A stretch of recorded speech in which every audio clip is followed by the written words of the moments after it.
मराठी कथा या यूट्यूब चॅनलवर सर्व प्रेक्षकांचे पुन्हा एकदा खूप खूप स्वागत। तर आज आपण एक नवीन कथा पाहणार आहोत, पावनखिंडीची लढाई। चला तर मग लगेच सुरुवात करूया या कथेसाठी। कोल्हापूर जवळील ऐतिहासिक पन्हाळागड किल्ला वर्ष 1660। अफजल खानाच्या वधानंतर विजापूरची आदिलशाही हादरली होती। महाराजांचा बंदोबस्त करण्यासाठी त्यांनी विजापूरचा क्रूर आणि शूर सिद्दी जोहर याला अफाट सैन्यासह पाठवले। सिद्धीने पन्हाळागडचा असा कडक वेढा घातला की गडावर जाणारी रसद, अन्न, पाणी पूर्णपणे बंद झाली। 4-5 महिने उलटले, पावसाळा सुरू झाला तरी वेढा ढिला होत नव्हता। गडावरील अन्न संपत आले होते आणि महाराज गडावर अडकले होते। पन्हाळागडावरील गुप्त खलबतखाना उघड्या मैदानावर सिद्धीच्या हजारो सैन्याशी लढणे आत्मघातकी ठरणार होते। महाराजांनी पन्हाळगडावरून निसटून खेळणा किल्ल्याकडे, ज्याला नंतर विशाळगड नाव दिले, म्हणजे खेळणा किल्ल्याकडे जाण्याची गुप्त रणनीती आखली। पन्हाळगड ते विशाळगड हे अंतर सुमारे 60 किलोमीटरचे होते, तेही दाट जंगलातून आणि डोंगरामधून। हा प्रवास रात्रीच्या अंधारात आणि मुसळधार पावसात करायचा तर होता। जावळी आणि हिरडस मावळचे शूर मावळे या मोहिमेची जबाबदारी सोपवण्यात आली त्यांच्यावरती। स्वराज्याचे निष्ठावंत सरदार बांदल सेनेचे प्रमुख बाजीप्रभू देशपांडे यांच्यावर बाजीप्रभूंचे शरीर हिरेकाठच्या सुळक्यासारखे मजबूत होते। त्यांच्यासोबत त्यांचे भाऊ फुलाजी प्रभू आणि हिरडस मावळचे निवडक 300 बांदल मावळे होते। हे मावळे नव्हते तर राजे आणि स्वराज्यासाठी स्वतःचे प्राण तळहातावर घेऊन चालणारे जिवंत निखारे होते। पन्हाळागडावरील एक साधा तरुण शत्रूला चकवण्यासाठी एक अद्भुत योजना आखली गेली। हुबेहूब महाराजांसारखा दिसणारा गडावरील एक नाभिक तरुण पुढे आला। त्याचे नाव होते शिवा काशीद। राजे, तुमच्यासाठी आणि स्वराज्यासाठी मरण आले तर माझे आयुष्य सार्थकी लागेल, असे म्हणत शिवा काशीदने महाराजांचा युद्ध पोशाख आणि जिरेटोप परिधान केला। तो प्रति शिवाजी म्हणून दुसऱ्या पालखीत बसणार होता, जेणेकरून शत्रू संभ्रमात पडेल। 13 जुलै 1660 मुसळधार पाऊस आणि वादळ।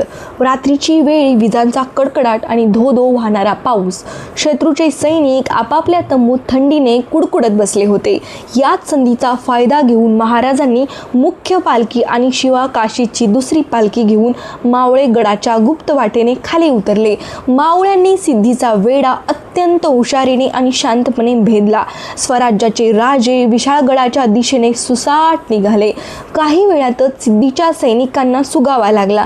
त्यांनी पाठलाग करून जिवा काशीदची पालखी पकडली आणि तिला सिद्धी जौहरासमोर आणले। सिद्धीला वाटले आणि शिवाजीला पकडले, पण काही वेळातच त्यांचा संभ्रम दूर झाला आणि त्याला समजले की हा नकली शिवाजी आहे।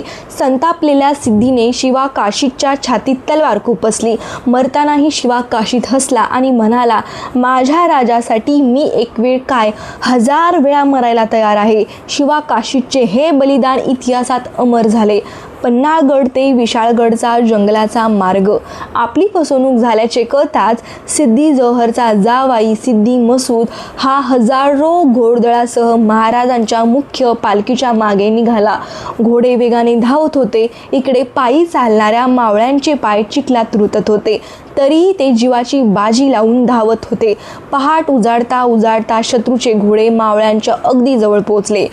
विशाळगडाच्या आधी 4 कोस अंतरावर असलेली घोडधिंड विशाळगड अजून खूप दूर होता आणि शत्रू अगदी पाठीवर आला होता। अशा स्थितीत विशाळगडाच्या अलीकडे एक अरुंद चिंचोळी डोंगर खिंड होती, घोडखिंड। ह्या खिंडीची वैशिष्ट्य असे होते की तिथून एका वेळी फक्त 2 किंवा 3च माणसे किंवा घोडे जाऊ शकत होते। बाजीप्रभू देशपांडे यांनी ती खिंड पाहिली आणि त्यांच्या डोक्यात विजयासारखी रणनीती चमकली। घोडखिंडीची तोंड। बाजीप्रभूंना महाराजांचा हात धरला आणि अत्यंत करारी आवाजात सांगितले, राजे, तुम्ही या 300 मावळ्यांसह पुढे विशाळगडावर जा।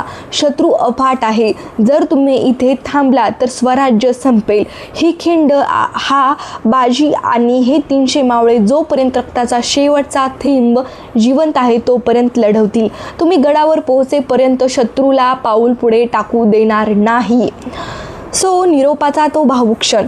महाराजांचे डोळे भरून आले। आपल्या अशा इमानी सरदाराला मृत्यूच्या मुखात सोडून जाणे राजांच्या जीवावर आले होते, पण स्वराज्याचा विचार मोठा होता. महाराजांनी बाजीप्रभूंच्या खांद्यावर हात ठेवून आणि म्हणाले, बाजी नीट लढा. आम्ही विजापूरचा वेढा तोडून विशाळगडावर पोहोचताच गडावरून तोफा डागू. तोफेचे 5 आवाज ऐकल्याशिवाय प्राण सोडू नका. राजे काही मावळ्यांसह विशाळगडाकडे निघाले. खिंडीची तटबंदी आणि बाजींची गर्जना.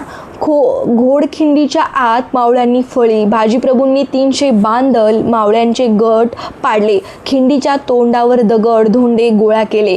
बाजींनी दोन्ही हातांत 2 अवाढव्य दांडपट्टे, दोन्ही बाजूंनी धार असलेल्या तलवारी घेतले. त्यांची गर्जना जावळीच्या डोंगरात घुमली. मावळ्यांनो, आज दाखवून द्या बादलांचे शौर्य. जोपर्यंत राजांच्या तोफांचा आवाज येत नाही तोपर्यंत खिंडीतून एकही शत्रू पुढे जाता कामा नये. हर हर महादेव. सकाळी 9 वाजता युद्धाला सुरुवात. सिद्दी मसूदचे घोडगळ खिंडीपाशी पोहोचले, पण खिंड इतकी अरुंद होती की त्यांचे घोडे आत येऊ शकत नव्हते. सैनिक पायी पुढे सरकले. जसे शत्रूचे सैनिक आत आले तसे मावळ्यांनी त्यांच्यावर तलवारींचे वार सुरू केले. बाजीप्रभूंचे दोन्ही दांडपट्टे हवेत विजेसारखे फिरत होते. जो समोर येईल त्याचे मस्तक धडा वेगळे होत होते. शत्रूच्या प्रेतांचा खच खिंडीत पडू लागला.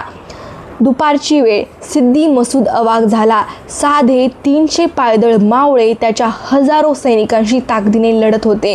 त्याने आपल्या ताज्या दमाच्या सैनिकांची दुसरी तुकडी पाठवली. मावळे थकले होते. त्यांचे शरीर रक्ताने माखले होते. काही मावळे वीरगतीला प्राप्त झाले होते, पण उरलेले मावळे जखमी वाघासारखे लढत होते. खिंडीत रक्ताचा सडा पडला होता.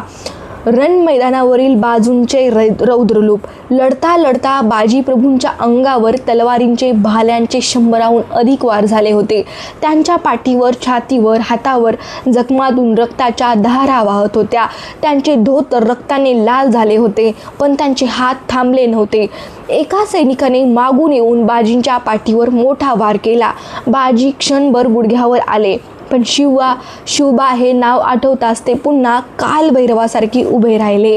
विशाळगडाचा पायथा. तिकडे महाराज विशाळगडाकडे पोहोचले, पण तिथेही विजापूरचे सरदार सूर्यराव सुर्वे आणि जसवंतराव दळवी यांनी गडाला वेढा घातला होता. महाराजांना गडावर जाण्यासाठी तिथेही मोठी लढाई करावी लागली. महाराज स्वतः हातात तलवार घेऊन शत्रू कापून काढत विशाळगडाच्या पायऱ्या चढू लागले. गडावर पोहोचणे आणि तोफ डागणे अत्यंत गरजेचे होते, कारण खिंडीत बाजींचा जीव टांगणीला लागला होता.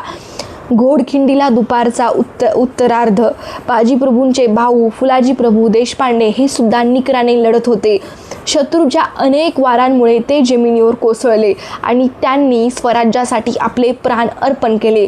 भावाचा मृतदेह पाहून बाजीप्रभूंच्या डोळ्यांतून अश्रू नाही तर अंगार उडाला. ते ओरडले, भावा तू सुखाने जा. मी राजांच्या तोफा ऐकल्याशिवाय मरणार नाही. बाजींचा वेग आता दुप्पट झाला होता. सायंकाळची वेळ. शत्रूच्या एका सैनिकाने बंदूक काढून बाजींवर गोळी झाडली. गोळी बाजींच्या छातीत घुसली. बाजीप्रभू मोठ्याने ओरडत जमिनीवर कोसळले. मावळ्यांनी धावत जाऊन त्यांना उचलले. बाजींचे डोळे मिटत होते. शरीरातील रक्त संपत आले होते, पण त्यांचे कान विशाळगडाच्या दिशेने लागले होते. तो अस्फुट आवाजात म्हणत होते, तोफा तोफा वाजल्या का? तोफेचा तो पहिला कडाडणारा आवाज धुम्म. महाराजांनी विशाळगडावरील शत्रूचा वेढा तोडला आणि ते गडावर पोहोचले. गडावर पोहोचताच त्यांनी पहिला आदेश दिला, तोफा डागा. माझ्या बाजीला सांगा त्यांचा राजा सुरक्षित पोहोचला आहे. विशाळगडावरून पहिली तोफ कडाडली. धुम्म. तिचा आवाज डोंगर दऱ्यांतून फिरत घोडकिंडीपर्यंत पोहोचला. त्यानंतर दुसरी, तिसरी, चौथी आणि 5वी अशी 5 तोफांचे आवाज आले. घोडकिंडीत मावळ्यांच्या कुशीत असलेले बाजीप्रभू ताफेचा आवाज ऐकताच मरणासन्न झालेल्या बाजीप्रभूंच्या चेहऱ्यावर एक अद्भुत स्वर्गीय हसू आले. त्यांचे डोळे उघडले. ते आनंदाने पुटपुटले, राजे, माझे राजे गडावर पोहोचले. स्वामी कार्याची हौस फिटली. आता हा बाजी सुखाने मरतो. एवढे बोलून बाजीप्रभूंचे थबकलेले श्वास कायमचे शांत झाले. बाजीप्रभूंनी स्वराज्यासाठी आपल्या प्राणांची आहुती दिली होती. उरलेल्या मावळ्यांनी बाजींचा मृतदेह सन्मानाने उचलला आणि ते जंगलात निघून गेले. रायगड आणि संपूर्ण महाराष्ट्र. काही दिवसानंतर महाराज जेव्हा घोडखिंडीत आले तेव्हा तिथली माती बाजीप्रभू आणि 300 मावळ्यांच्या रक्ताने लाल झाली होती. महाराजांच्या डोळ्यांतून अश्रू वाहू लागले. त्यांनी त्या घोडखिंडीचे नाव बदलून पावनखिंड असे ठेवले.